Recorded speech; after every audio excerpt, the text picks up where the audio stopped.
I'm on the floors to have dinner. That might sound a bit odd, but the Last Supper, when Jesus took the Passover meal on the night of his arrest, it would have looked like this. They reclined on the floor. You've seen Leonardo da Vinci's famous painting of the Last Supper, and there's a table, and they're all sitting on one side of the table as if somebody said, let's get a selfie. Why would they all be on one side of the table? Also, the table was not a typical table like we use for meals. They would eat at a low-lying table like this, and they would recline. They would recline on pillows. They would have their maybe rest on an elbow, and then they could eat like this. And so if you imagine the Passover meal, the Last Supper, picture the apostles in a circle with Jesus, and they're having the meal.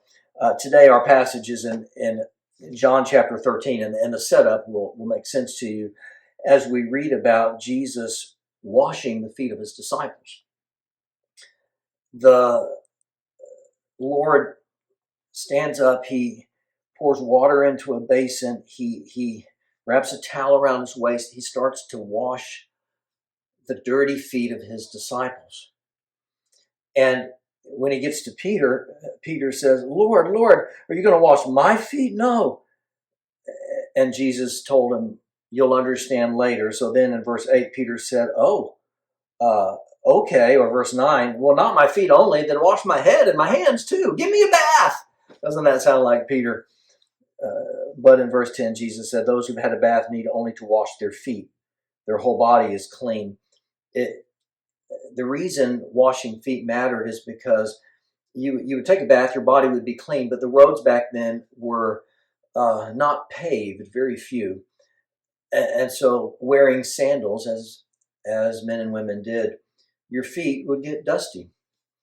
And so you come into someone's house, typically the homeowner, if they had a servant, the servant would wash the people's feet. If they did not, then typically one of the guests would volunteer.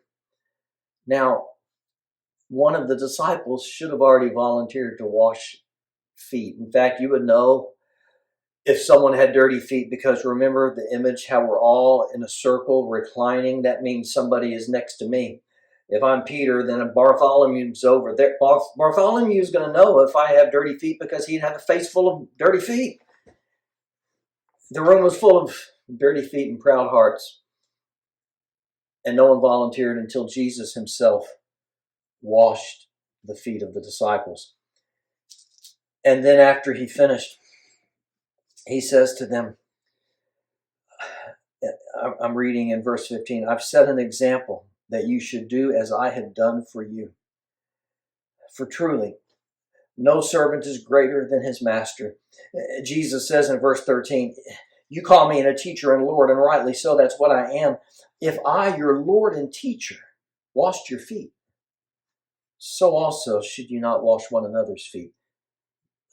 The creator of the universe, the one who soon would be hanging on a cross to pay for our sins, the teacher and the Lord, the King of Kings and Lord of Lords, washed the dirty feet of his creation. Jesus says, if I did that, how much more should you? Maybe today we wear shoes and boots and have plenty of paved roads, but the application is the same. There are still people with needs that we can meet. There are still people that we can serve. Instead of walking around asking who's going to serve me and who's going to serve my needs, we need to look at the people around us with dirty feet, dirty hearts, with special needs that we could serve. So today, my challenge is look for an opportunity, look for someone somewhere who you can serve. If Jesus washed feet, we can serve somewhere, somebody today. I hope you have a great Monday, and we'll see you again tomorrow.